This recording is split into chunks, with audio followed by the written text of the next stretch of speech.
bilancio drammatico all'indomani alle 14 ore di Acqua Alta, a Venezia e a Chioggia. I sindaci chiedono i fondi promessi da 2 anni. Il ministro apre sulla Patreve ma chiede il parere della regione. Zaia gela Roma, non mi compete. Notte da incubo a Fossalta di Piave, un'infermiera 59enne viene rapinata e sequestrata per 4 ore. Benvenuti a questa edizione del TG di Televenezia. Il bilancio il giorno dopo la tempesta di Halloween, Venezia sommersa e Chioggia flagellata. L'Acqua Alta ha concesso a Venezia e Chioggia una tregua attesa dagli esperti con il miglioramento della situazione meteo oggi. Stamane infatti la nuova punta di marea si è fermata a soli 94 centimetri, sufficiente per allagare solo le zone più basse del centro storico. Però i sindaci di Venezia e Chioggia chiedono lo sblocco dei fondi promessi. I danni sono davvero tanti. La tregua giunta dopo l'acqua alta eccezionale della notte di Halloween non lenisce le ferite di una città che si scopre sempre più vulnerabile e lasciata sola a difendere un patrimonio storico che appartiene soltanto virtualmente al mondo. I sindaci di Venezia e Chioggia hanno di nuovo colto l'occasione per chiedere i fondi per la salvaguardia promessi e mai dati.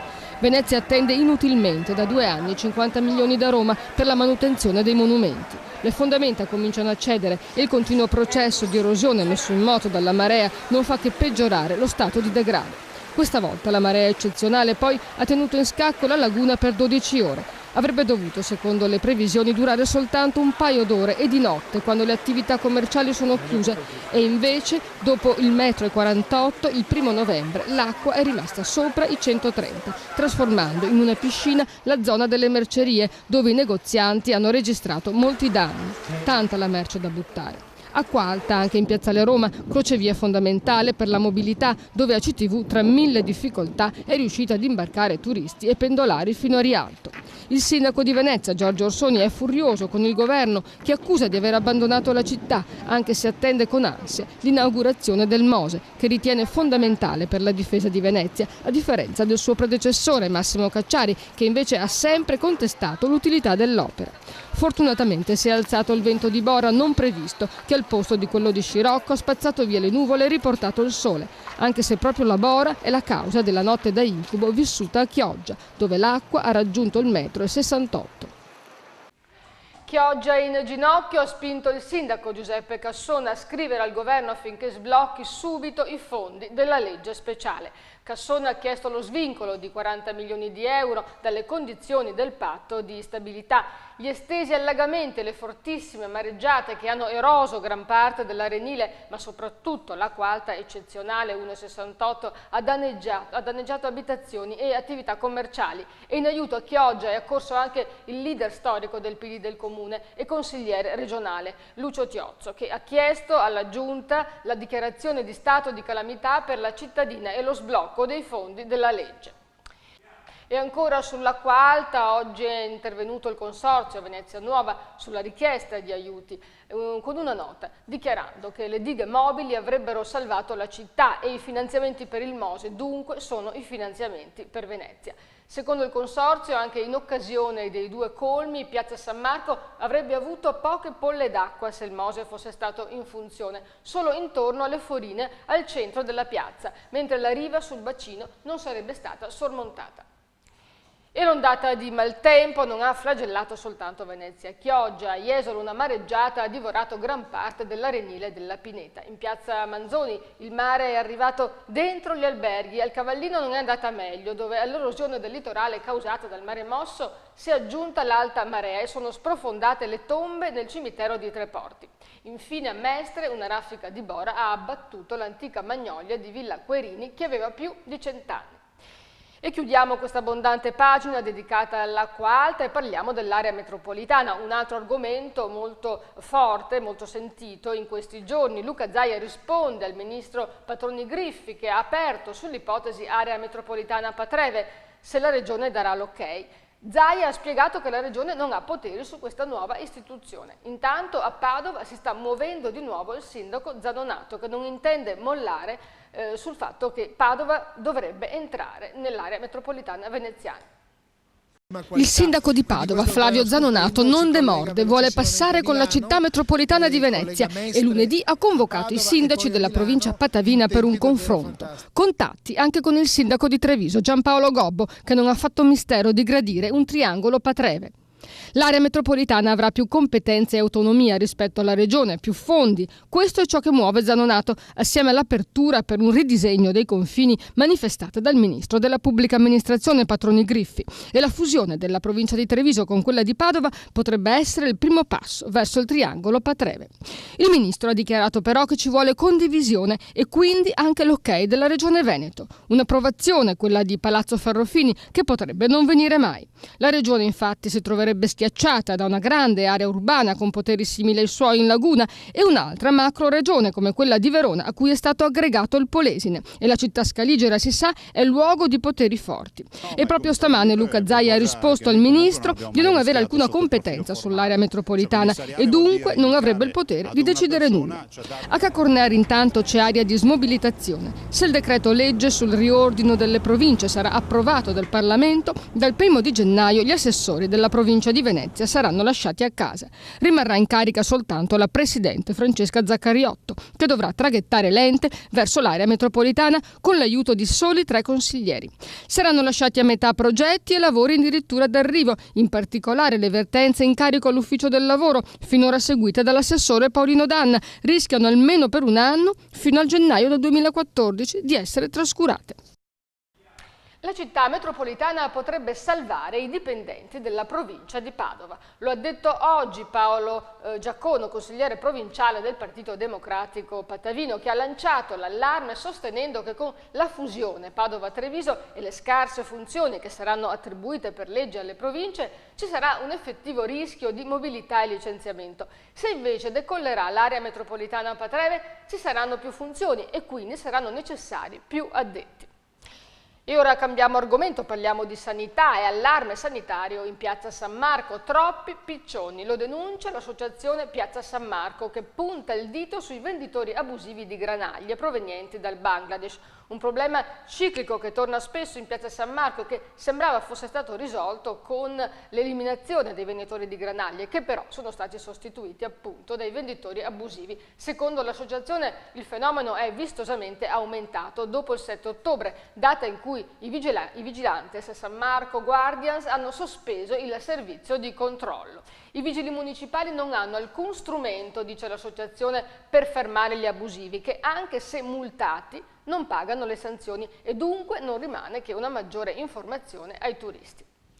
E ancora alla pagina della sanità, la campagna anti-influenzale parte secondo le date stabilite, ossia tra il 5 e il 12 novembre. La notizia è stata diffusa oggi dall'assessore regionale alla sanità Luca Coletto, che ha annunciato di aver provveduto a ridistribuire le dosi di vaccino utilizzabile in ogni USL. Ma ci sono anche belle notizie riguardo l'economia, sospiro di sollievo della Confartigianato del Veneto, che dice arriveranno 400 milioni di euro liquidità per le imprese artigiane. Vediamo perché. Soddisfazione negli ambienti della Confartigianato del Veneto. L'associazione vede l'uscita dal tunnel dopo che il Consiglio dei Ministri ha recepito la direttiva europea sui ritardi di pagamento delle transazioni commerciali tra imprese e pubbliche amministrazioni. La direttiva porta a 30-60 giorni i tempi di pagamento e questo significa che arriveranno nel Veneto 400 milioni di euro che porteranno un po' di sollievo alle casse stremate delle piccole imprese artigiane. Inoltre l'associazione plaude all'idea che d'ora in poi ci saranno finalmente regole chiare per combattere il malcostume dei cattivi pagatori privati che non pagano pur avendo il denaro. Anche questo è un fenomeno che ha contribuito a spingere molti imprenditori al suicidio. Attualmente i tempi medi di pagamento delle pubbliche amministrazioni e dei privati nei confronti delle piccole imprese sono di 180 giorni e nell'ultimo anno sono aumentati di 44 giorni. Significa che sono il doppio della media europea per i pagamenti tra i privati e il triplo per i pagamenti della pubblica amministrazione. E ora una breve inserzione pubblicitaria, rimanete con noi.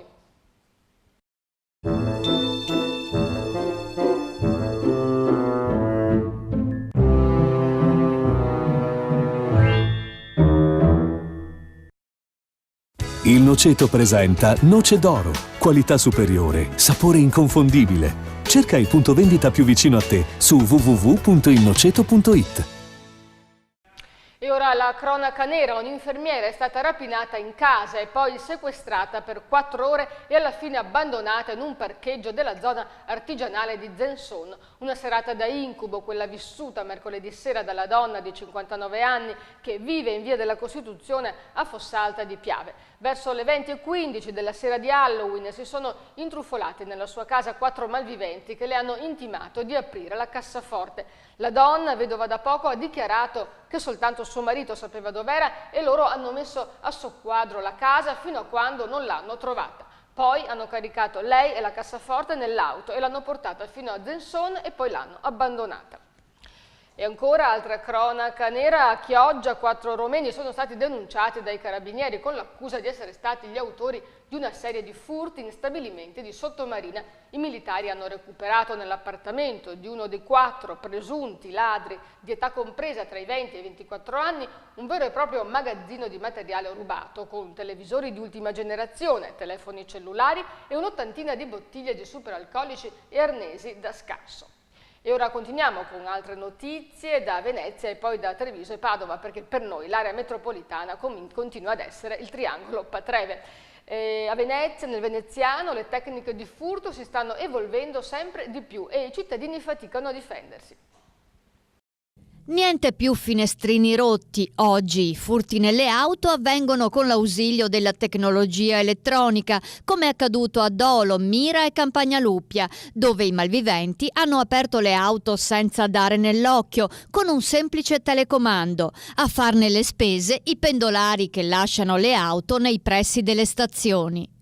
Il comune di Spinea esce allo scoperto, i parcheggi a pagamento saranno 367, 161 al villaggio dei Fiori ma solo lungo le principali vie di traffico, mentre più del doppio resteranno gratuiti. Per quanto riguarda invece via Roma e il centro, le strisce blu saranno 206, ma anche in questo caso i posti liberi saranno più del doppio. E ci spostiamo nella Marca trevigiana, dove il gioco d'azzardo sta diventando un problema cronico, soprattutto nella fascia di età fra i 30 e i 50 anni. Gli uomini alle slot e alle scommesse, le donne al gratta e vinci e al lotto. In preoccupante aumento nella Marca i malati di gioco d'azzardo, soprattutto fra i 30 e i 50 anni. A dare l'allarme è l'ULSS 7 di Conegliano, attiva con un ambulatorio per il gioco patologico. Ora sono previsti anche incontri informativi, il primo giovedì 8 novembre. I comuni di Silea, Spresiano e Carbonera propongono un novembre rosa, con incontri ed eventi dedicati cioè alle donne, visto che proprio il 25 ricorre la giornata internazionale per l'eliminazione della violenza alle donne. Tra le tante iniziative, anche 4 mostre fotografiche itineranti. Andiamo infine in provincia di Padova, buone notizie per gli agricoltori dei Colli Euganei grazie ad una nuova legge a tutela in particolare dell'olio. L'approvazione al Senato della legge salva olio d'oliva contro i falsi extravergine fa sorridere Arquà Petrarca e Baone, i 2 comuni a più alta vocazione olivicola. Sui colli gli oliveti impegnano oltre 400 ettari e 600 coltivatori. 2.300 quintali di olive l'anno permettono di ricavare 250.000 litri d'olio. Si chiama Filo d'Argento, la linea telefonica amica ideata per tener compagnia agli anziani soli. Il servizio è attivo a Piove di Sacco grazie alla collaborazione di tutti i circoli Hauser della Saccisica. Il numero a disposizione per contattare il Filo d'Argento piovese è lo 049 58 41 002. E un'ultima notizia dal Veneto: a Stanghella, in provincia di Padova, risiede il fortunato cliente dell'Enel che ha vinto una fornitura di gas gratuito per un periodo di 30 anni. Il premio era stato messo in palio con il concorso Happy Enel. E ora lo zoom del Gazzettino. Sono andata negli studi di Radio Venezia oggi e con Tiziano Graziottini ho commentato le notizie della settimana. Sentiamo.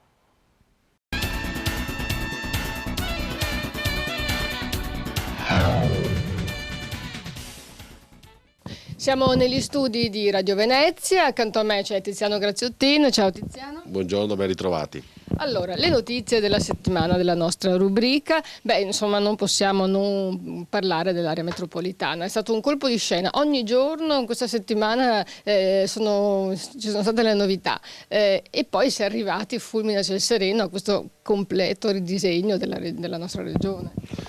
Sì, è una situazione chiaramente ancora molto in evoluzione, perché mi sembra che forse nemmeno a Roma le idee sono chiarissime, poi ci sono spinte e controspinte in un senso o nell'altro, però c'è un dato storico comunque che va sottolineato, ovvero che il Consiglio Comunale di Padova, per quanto riguardava la città, ha votato l'adesione alla città metropolitana, e questo mi sembra un segnale da evidenziare, perché in qualche modo è un superare quei campanilismi che hanno sempre condizionato il Veneto nel suo sviluppo, le grandi rivalità tra una città e l'altra, e invece sembra che finalmente si vada verso quella Patreve di cui parliamo da 20 anni, potremmo magari chiamarla Grande Venezia, perché che tra l'altro è un termine che ha lanciato il Gazzettino, perché insomma potrebbe avere la visibilità legata al nome appunto della nostra città, però insomma questo è il dato importante. La speranza è che nello sviluppo futuro si arrivi proprio a un'unione delle province di Venezia, Treviso e Padova, il che andrebbe anche a rassicurare quei comuni veneziani che, come sappiamo, temevano molto una sorta di eccessiva sudditanza, cioè che Venezia decidesse anche per loro di essere colonizzati. Sì, infatti c'è stata la presa di posizione del sindaco di Scorzè, che infatti è uno dei consigli comunali che aveva votato per passare con Treviso, il quale ha detto proprio, a questo punto possiamo anche noi rivedere la nostra posizione, perché se c'è effettivamente un policentrismo forte, che però poi si sintetizza in una unità di intenti e di programmazione territoriale, allora ci stiamo anche noi. Aggiungerei che anche il sindaco Gobbo di Treviso aveva detto, no?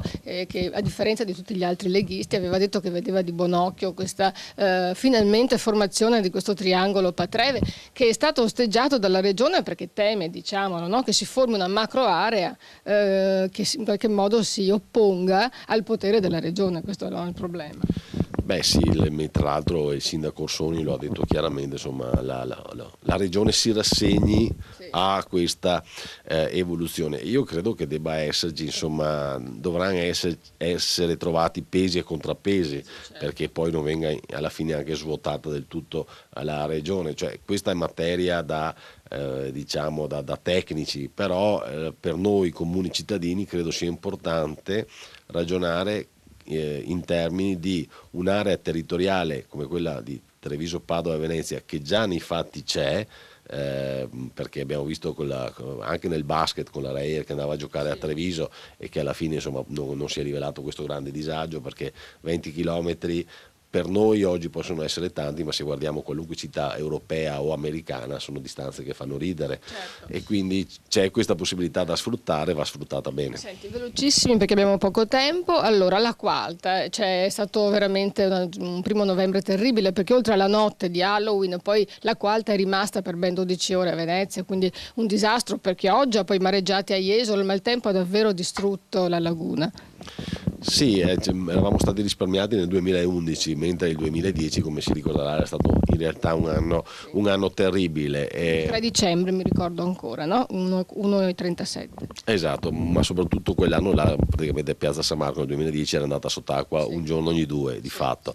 Adesso è tornata questa emergenza, però mi pare che va detto che di fronte agli eventi atmosferici nessuno di noi può fare nulla, però mi pare che sia il centro storico che anche le città in genere abbiano reagito bene. C'è anche ovviamente un problema di fondi, perché ad esempio proprio le spiagge che sono state spazzate via da questa situazione, si è visto che Jesolo con quel sistema delle reti ha difeso meglio un tratto di spiaggia, però non ci sono i fondi per andare a difendere anche il resto. E questo infatti è l'argomento che è stato presentato dal sindaco Orsoni. Ha colto l'occasione dell'acqua alta per dire di nuovo: aspettiamo da 2 anni 50 milioni di euro che non arrivano, no?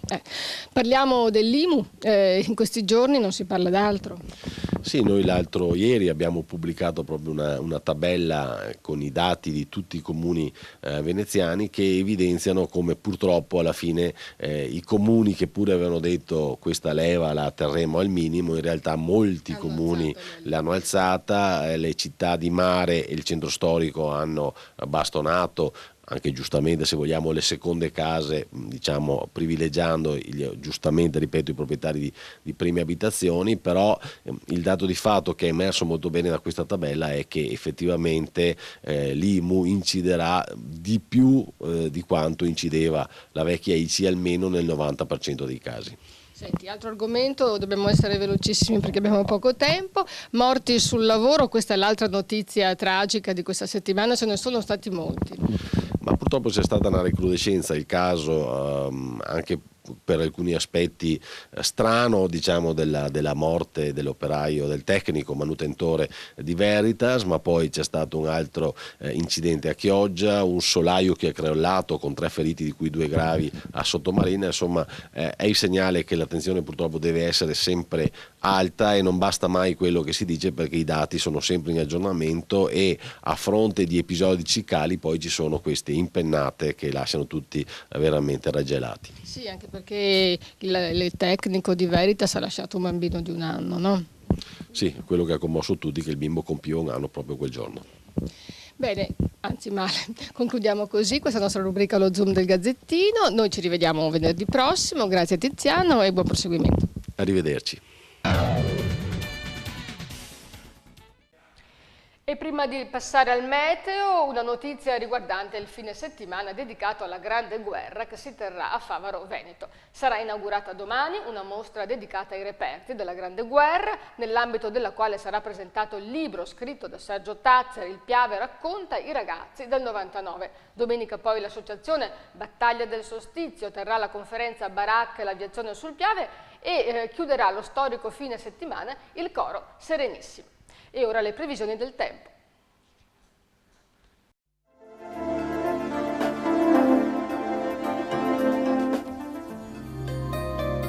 Graduale peggioramento fino a lunedì, mentre da martedì aria più fredda porterà tempo variabile. Sabato 3 novembre, cielo da poco nuvoloso al mattino a coperto nel pomeriggio, con deboli piogge in serata, temperature stazionarie, mare calmo o poco mosso. Domenica 4 novembre, molto nuvoloso o coperto con piogge e rovesci anche intensi e vento forte da sud-est, insensibile aumento i valori notturni, invariati quelli diurni, mare da mosso a molto mosso. Lunedì 5 novembre, precipitazioni fino a metà giornata, poi sereno o poco nuvoloso, valori in rialzo compresi fra i 16 e i 19 gradi.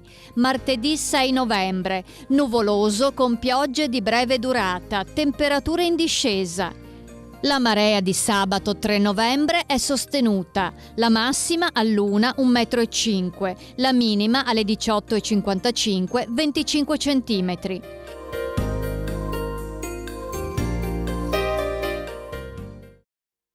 Bene, con questo era davvero tutto, grazie per averci seguito, grazie per averci scelti, buon proseguimento e buon fine settimana.